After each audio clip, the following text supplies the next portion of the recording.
I know I've asked this question before on this podcast, but what does a 72-year-old woman look like?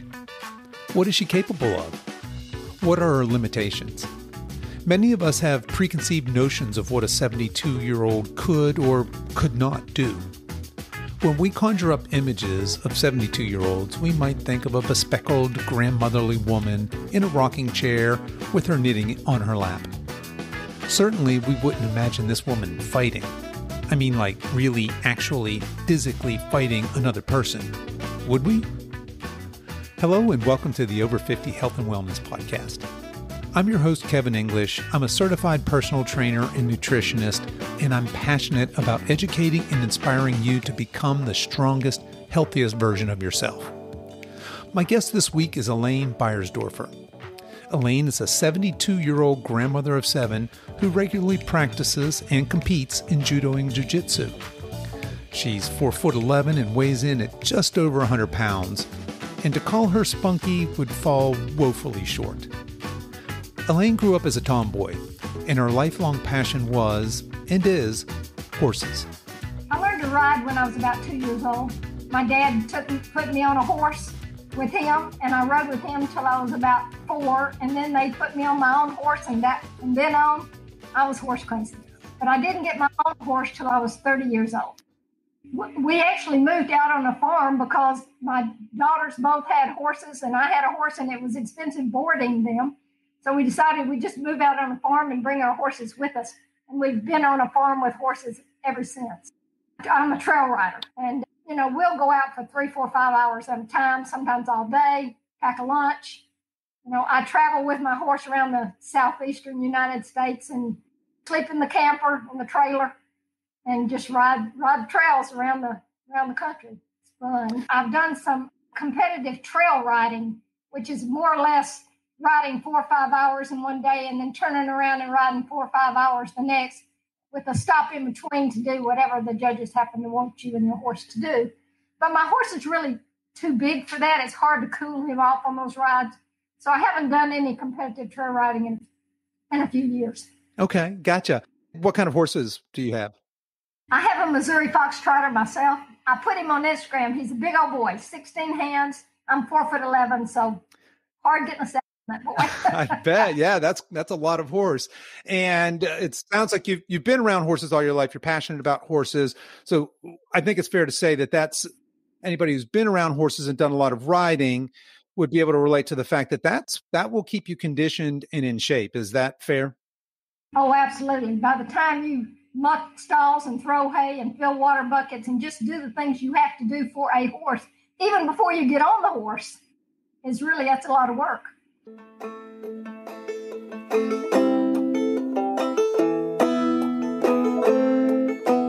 Okay, so Elaine has been around horses and working on a farm most of her life, and that certainly will keep you in shape, farm fit, if you will. But I'm sure you, like me, are wondering just where in the heck Jiu-Jitsu fits into this picture. Actually, judo. Okay. When my husband was in graduate school, I took a judo course down in South Alabama, and I really liked it. But when I got to Birmingham, they didn't teach it around here. And I didn't find a gym who did teach it till I was 69 years old. So I called the gym and said, "Do you take old people?" And they went, "How old?" I said, "I'm 69. So they let me come to judo class, scared the professor to death. But I stuck with it, and he finally said, "Why don't you try jiu-jitsu," which was on the next mat. And he taught both classes, both judo and jiu-jitsu. So I do judo one day, and I turn around and do jiu-jitsu, the next. And I really like jiu-jitsu. But I'm taking both of them right now still. I take a little judo. It helps with the takedowns in jiu-jitsu. Yeah, I'm sure that it does. So let's back up and pick that apart just a little bit. You mentioned that when your husband was in graduate school, I believe you said that you took a judo class. Well, first of all, how old were you then? Maybe 21. Okay, so still pretty young. What on earth inspired you to take a judo class? Oh, I was bored. Okay. Days and nights at the college. One of his friends said, "That looks interesting." And I went, "Well, I'll go with you." So I actually can't tell you why I started that. but it sure was fun.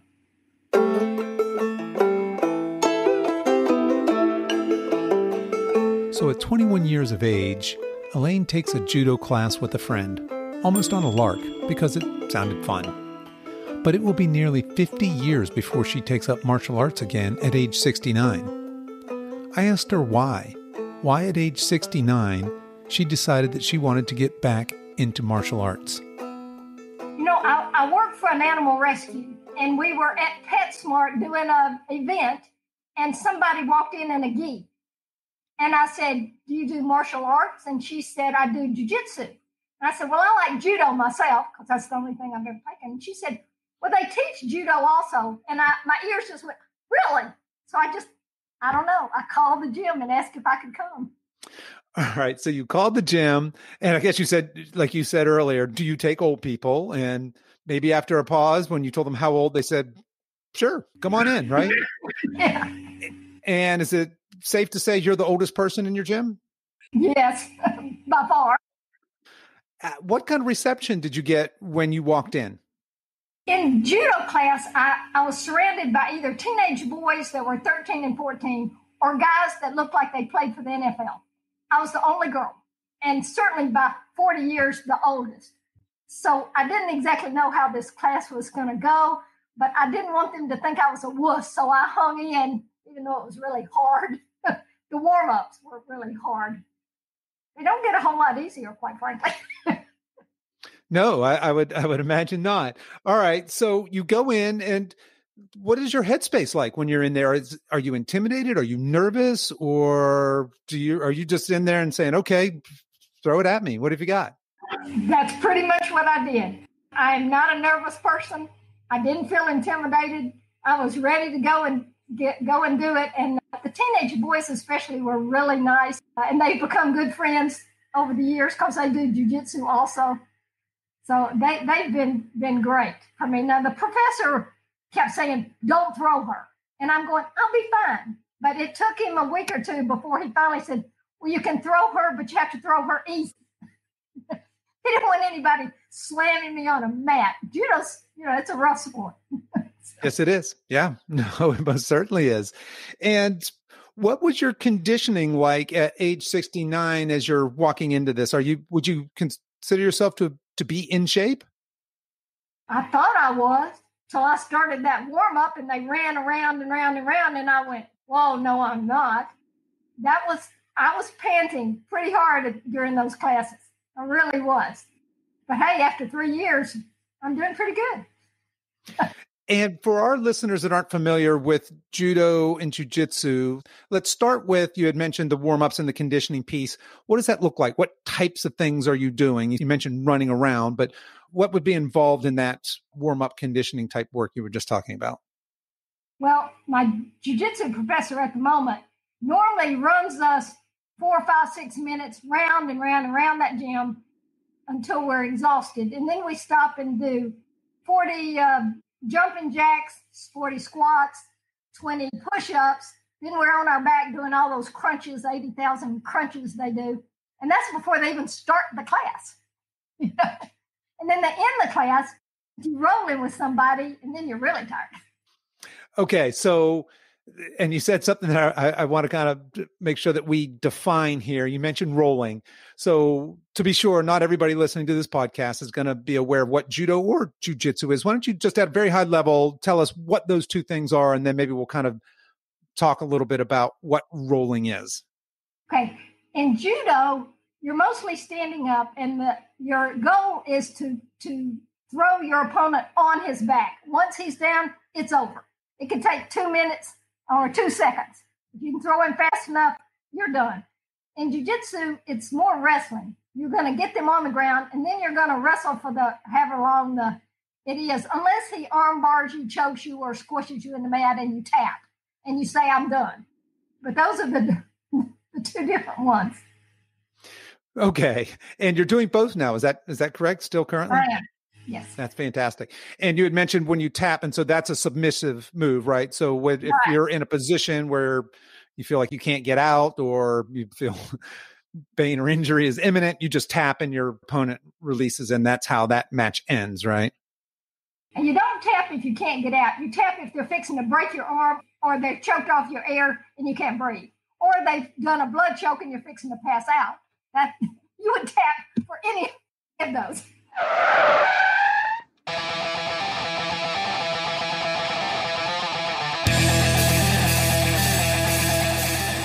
Hold up. I just want to make sure we're all paying attention here. Did a 72-year-old woman just inform us that you don't tap out unless you're fixing to break your arm or if your opponent gets you in a blood choke? I don't know about you, but I was unfamiliar with the term blood choke, so I had to look it up. And here's what Wikipedia has to say. Blood chokes, also known as carotid restraints or sleeper holds, are a form of strangulation that compresses one or both carotid arteries and or the jugular veins without compressing the airway, hence causing cerebral ischemia and a temporary hypoxic condition in the brain. A well-applied chokehold may lead to unconsciousness in 10 to 20 seconds. Injury or death is plausible if the arteries remain constricted for more than 20 seconds. Compared to strangulation with the hands, a properly applied blood choke requires little physical strength. Okay, so Elaine has gone a long way from her early days in the gym with her professor telling the other students not to throw her, now to competitions where a blood choke is a distinct possibility. I asked Elaine to elaborate on what is and isn't fair game in jiu-jitsu. I couldn't tell you all the, in actual competitions, there are certain things you can't do because they don't want you to tweak somebody's knee by pushing them the wrong way or something of that nature. But, I was in a match where they stopped it because I busted my lip and there was blood all over my face and hands.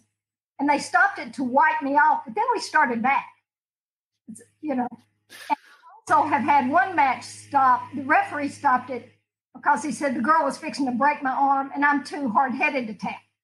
So he stopped the match because I wouldn't tap, which is just, I don't know. You got ripped off, right? I can't explain it. Yeah. Okay. We're getting a picture here of you as a pretty spunky person. Is that fair? Yeah, it is. Okay. You're 72 years old. You're a woman and you're, for all intents and purposes, you're fighting. You're wrestling people. Talk to us about that. What is the drive that makes you want to do that? Wow. That's a hard one, but I've always liked a challenge. I ride horses often that other people might not want to get on. And I really like the fighting. I had two older brothers. We did a lot of wrestling around when I was a little girl. And it appeals to me, to pit myself physically against someone else. And I'll fight anybody that's in the gym that wants to. I'm good for it. You certainly will. So I found you on Instagram. You have a great Instagram account. You're Jiu-Jitsu Grandma on Instagram, and I'll drop that in the show notes so people can look you up there.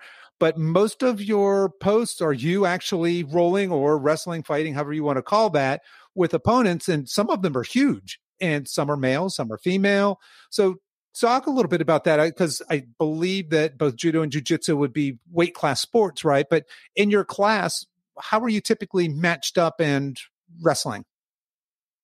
If I'm in a competition with jiu-jitsu, my Master 7 class is 61 years and older. So more than likely, I'm going to be with somebody at least 10 years younger than me. And normally, I've only wrestled somebody my size one time. They usually either outweigh me or I've gone down to Master 6 or 5, which would be 50-year-olds or maybe even high 40s. Hard to hang with younger girls. It is. But I'm not afraid to do it. I'll step on the mat with anybody. It may not last long, but I'm going to give it a good shot.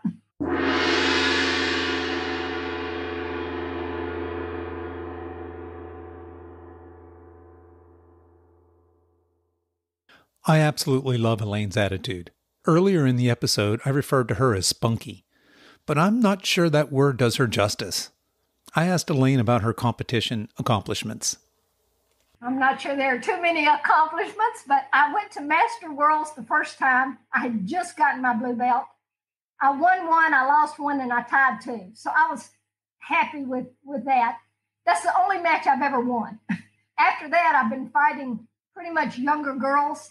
or bigger girls. And if I can hang on the full 5 minutes, I'm happy. Sometimes I just can't. But, I feel like I win. If I step on that mat to face somebody, I've already won the mat because I got the guts to do it.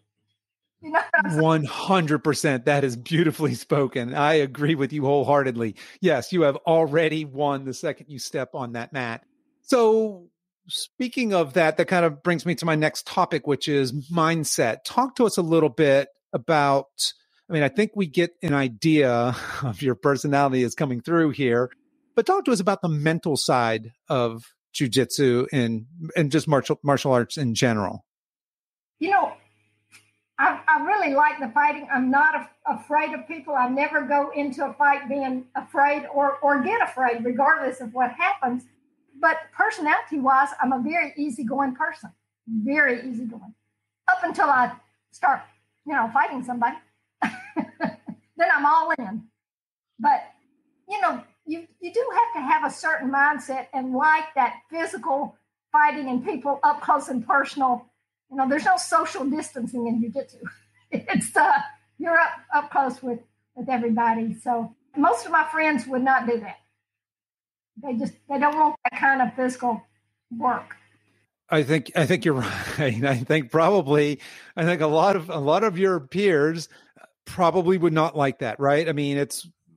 It's hard enough to get older population moving and active in a very physical way, right? To build actual strength and conditioning, but then to actually come into contact, close contact, very intimate contact with people that fighting requires, it takes a completely different mindset. And that's what I'm trying to get at, right? That's a very uncommon mindset in general at any age. And certainly it's certainly rare in older women. Yes, it is. I can't tell you why I'm like that. I just think now that I've gotten 3 years into this, I realized I needed to build up some muscle some. So I started taking a Baja Fit class twice a week also, where the professor just tries to kill you for an hour. And that's really helped me. It's helped my strength, my balance, leg strength, arm strength, core strength. It's a hard class, but it's worth it. So I'm in the gym about 4 days a week usually. Yeah, that's incredible. So 4 days a week sounds like a couple of days of really intense conditioning and probably a couple of days of, you had mentioned, you're going to go in, you're going to do this pretty intense warm-up piece, and then you're going to actually get in and fight. So talk to us a little bit about the community aspect of jiu-jitsu, because I would imagine that you're in, anytime people do intense things together, they typically tend to bond. I'm thinking, the kind of the Orange Theory boot camp, CrossFit type, they're very close-knit communities, and that's a part of the appeal of those things. Is that a part of the jiu-jitsu for you, that intense community? I wasn't expecting it, but it really, really is. We have a great gym. My professors are wonderful. The kids, the teenage boys have been really good for me. They fight very hard. They're closer to my size, or at least they were when they were a little younger. Now they're getting bigger. But they fight very hard with me. And yet, if I get in a position, I'll say, why did I do that? They'll say, okay, you need to back up, and this is what you should have done. So they'll teach me also, which is really helpful. And there are girls, of course, in the gym that I've become close friends with. I've really enjoyed. Most everybody is bigger than me. And I'm surprised at how if I'm fighting some guy who's 200 pounds, he's mainly going to defend until he gets tired of me, and then he'll flip me over. Okay. Yeah. But that would allow you to practice certainly technique and whatnot. That's right. And how would you say that jiu-jitsu has affected or impacted other areas of your life outside of the gym? Well, for one thing, they teach a lot of self-defense in jiu-jitsu. It gives you a little more confidence that you're not going to panic in a serious situation if you've gotten attacked or something like that. You can keep your brain sort of working because you've got a few things in your arsenal that you can work to get away from the situation or stop the situation. So I think that really mentally has helped me a lot because I am very little. I'm not a big person. And I think that really, that's probably one of the biggest the biggest things. Besides just my whole gym, my professors are quite religious, as am I. So that also adds that to it also for me, that I know they're going to run a really tight gym. He doesn't let any bad language or bad attitude in that gym. They would be asked to leave if they did. So I don't have to worry about any of the guys being disrespectful. They just don't do it. They're wonderful. Yeah, that's fantastic. And that obviously that goes back to the community aspect, right? It sounds like your owner or professor runs a tight ship there, and disrespect is just not going to be tolerated. I love that. So you talked about the act of doing jiu-jitsu. Obviously, that would give you a little more confidence and self-assurance in terms of, should anything horrible happen, at least you've got some tools in the toolbox, and perhaps as opposed to panic, you might have a different response. Are there other areas? I mean, I would imagine that kind of doing something that difficult and that challenging might carry over into other areas of your life as well. Just being capable, confident. Does that help you? And I mean, certainly I would think that getting in that kind of shape would transfer over to, say, horseback riding or anything that you wanted to do, right? Well, it certainly does with working around the farm some, but it's also had an added advantage for me with my grandkids. I've taught them a little self-defense, some boxing, some things like that, which they think is really cool. And I'm glad to pass on that information. And also to some of my friends, we had a riding event where we all went out camping and riding. And we had a class one night where I was saying, okay, this is how you make a fist. Half of them didn't know. Self-defense things you might be able to do. So that was really helpful too, that I felt like I might be able to help friends as well as my grandchildren too. That's amazing. Yeah. Okay, so I want to go back to the workouts for a minute, because you talked about doing some pretty intense conditioning 2 days a week, in addition to 2 very intense jiu-jitsu, judo classes. With all of that, plus your very active life on a farm with the horses, what do you do to recover, to stay in shape, to be able to continue to have this kind of a workload put on your body? We have guys in that gym, and probably girls too, that go 6 and 7 days a week. I can't do that. I have got to have some days to recover, because I in the end of the class, I'm going, I can't move. I am so tired, and everything's sore. My back is tight, and so I need those, maybe Friday, Saturday, and Sunday, or whatever days it falls in, that I can take a breath and just relax a little at home, play with my dog, watch TV if there happens to be anything on. I don't watch much TV, but we certainly relax at night. We go to bed early. But I really, because of my age, I can tell that I need a little more recovery time. And I see a chiropractor pretty regularly, massage therapist when my back is killing me, that sort of thing. I don't take too many drugs, things like that. I try to handle it naturally if I can. Okay, so for recovery, it sounds like mostly just paying attention to your body, listening to your body, respecting and honoring when you need some downtime, you take it. You're not pushing that envelope. It sounds like you understand what that is for you. What about injury? It sounds like and certainly I know that working on a farm it's not difficult to be injured there, or working around horses. And certainly in judo, have you found that you're dealing with injury, or have you dealt with injury? It's funny. Most of the injuries that have kept me off the mat have happened on my farm. I stepped in a hole and tore my ankle, which is still aggravating me some. I did get kicked in judo. Actually, the girl was blocking a kick that I was trying to kick her. And I had a really big hematoma come up on my leg that had to be surgically removed. It was huge. And I had a competition. I said, I can't wait for it to dissolve, because it wasn't going to. So they went in and just cut it out so I could compete. But I haven't been injured over much in class. It's mainly been on the farm if I'm showing gravel, if I'm doing just stuff. Right. Yeah. And I think people listening to this might be surprised that you're out there in this very physical sport that you participate in regularly and compete in, and you're saying that it's safe and enjoyable. Oh, gosh, yes. All right. That's what I thought. All right. Well, let's segue a little bit and talk about this. Kind of goes along with the recovery. What does your diet look like? You had mentioned as a kid, you kind of had that good nutritional background, eating whole foods, meals together as a family, etc. What does your diet look like these days? Well, my husband and I have pretty well set into eating two meals a day, breakfast and an early dinner. If I feel like I need something before I go to bed, I may take a tablespoon of peanut butter or something like that so my blood sugar's not dropping down. It's hard to stay away from the cookies and sweets. I can tell when my weight starts to creep up. Elaine, you need to back. And I try not to eat too much bread.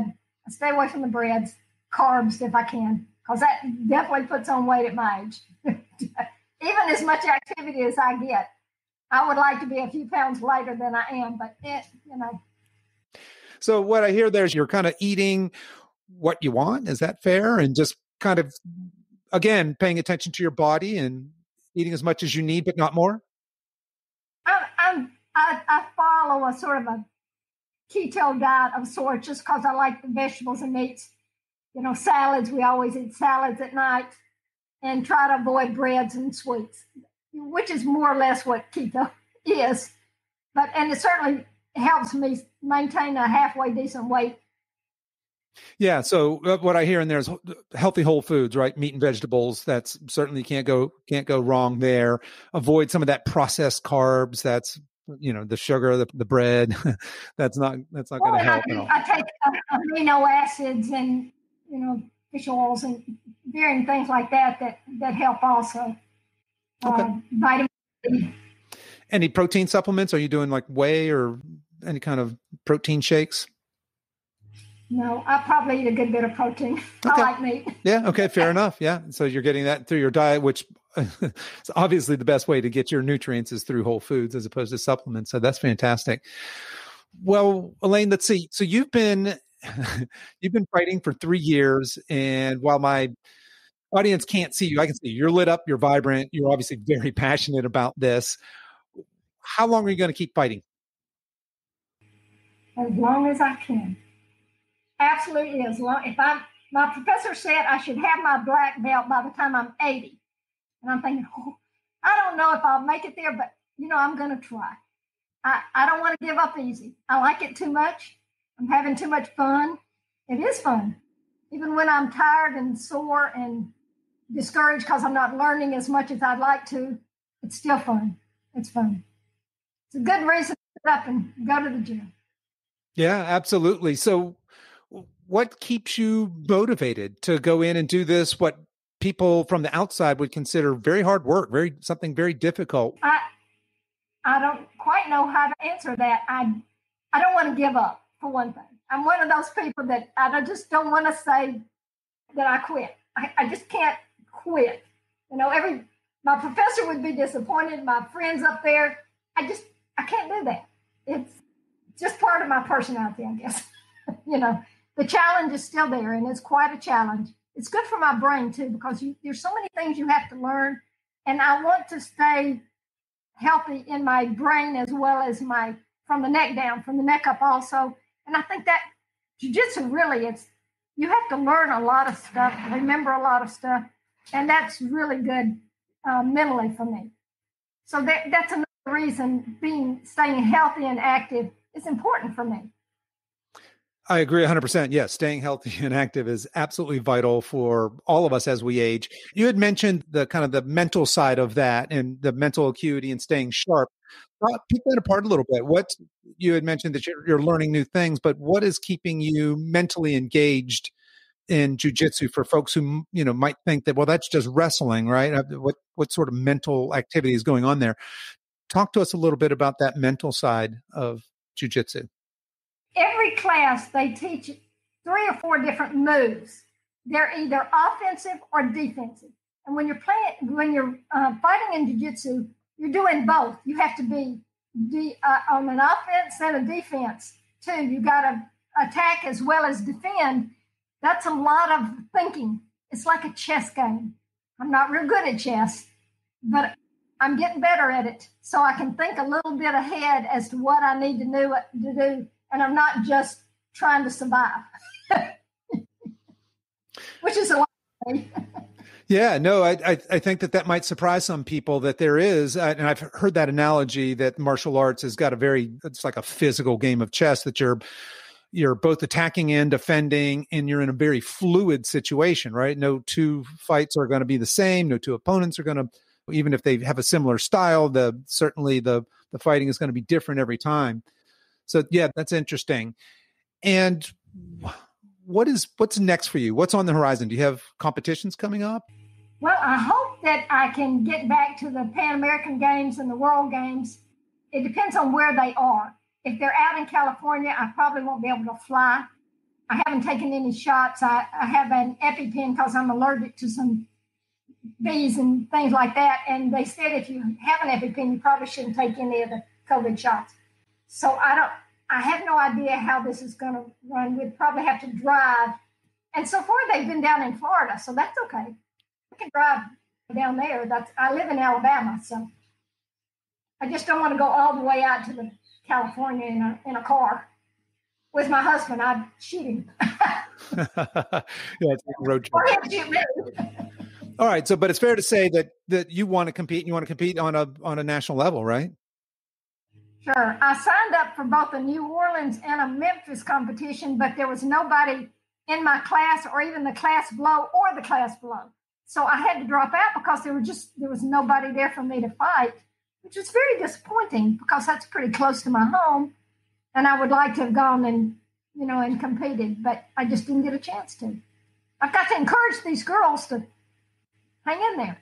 Yes, you do. So let's talk about that for a minute. So I'm going to go out on a limb here and say that a very, very small percentage of the people listening to this are women over 50, let alone over 60 or over 70, who fight in some martial arts. There are some, but it's a small percentage.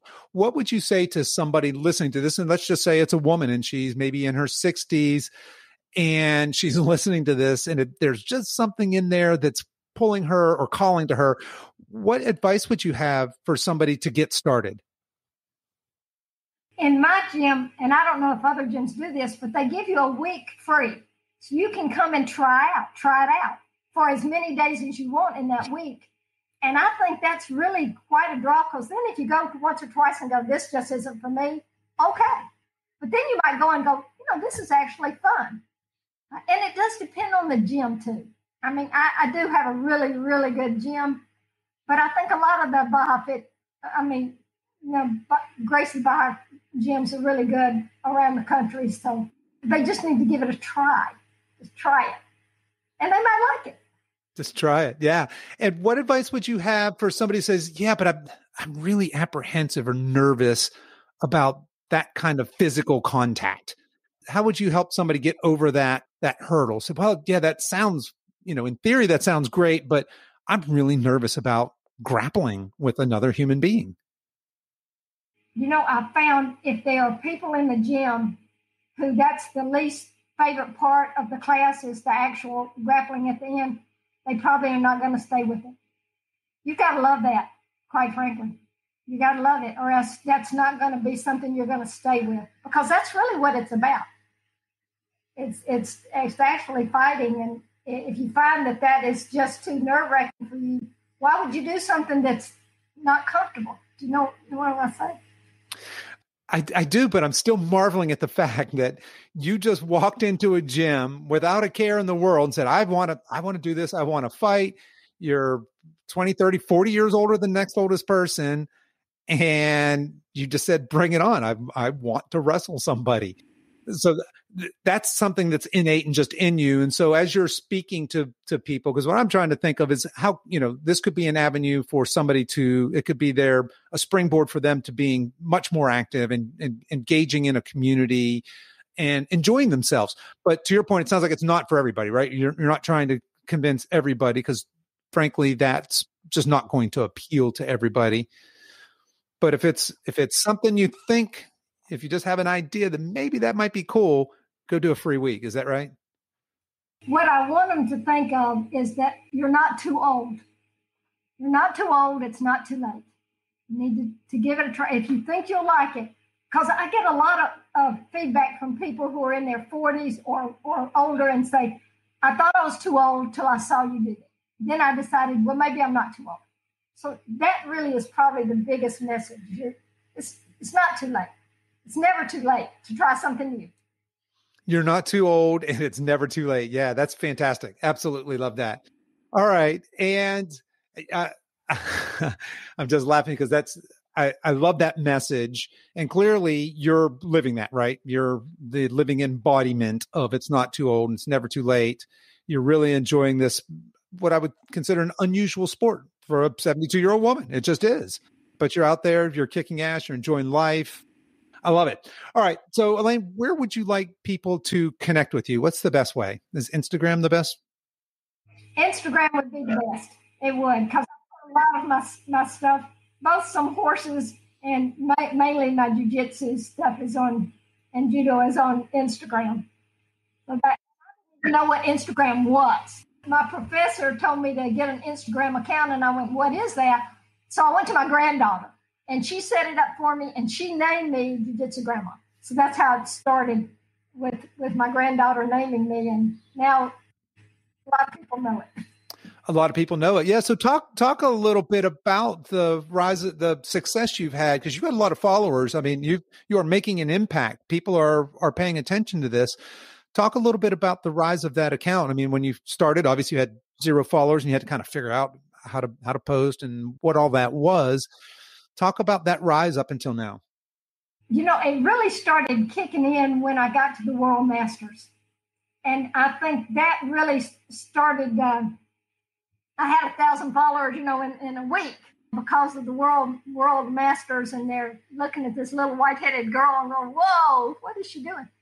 So that really started it off. And I do a lot of videoing in class and in competition too. And I've been, quite frankly, amazed at why people would even care. I'm a little old lady. Why is that interesting? You know, but I get messages from people literally all over the world. It's not surprising to me. I mean, you had mentioned early on in that story, you said, I can't imagine why anybody would want to follow me on Instagram. Just this little old lady that happens to do jiu-jitsu at a world masters level. Yeah, it's not surprising to me. So in terms of your followers, do you have any idea? Are these other older women, mostly younger people? Do you kind of know what types of people are following you? It seems to be pretty much everybody. I get teenagers, I get women, I get guys. It's amazing. It's quite a wide range, which is also a surprise to me. Why a black belt or something would be interested in a little blue belt that doesn't know much. You know, I'm participating in a sport I'm not even good at. Yeah, I'm not so sure I'm buying the not good at. It sounds like you're working hard at it and that you're accomplished at it. And to your point, you're amazing whenever you step out onto that mat. I think that's a fair way of saying that. Well, Elaine, I want to thank you so much for taking the time and coming on the show today and talking to us about your story. You are an inspiration and you're a fantastic ambassador for healthy aging. And I certainly wish you all the best in all your future endeavors. Thank you so much, Kevin, for asking me. I enjoyed it very much.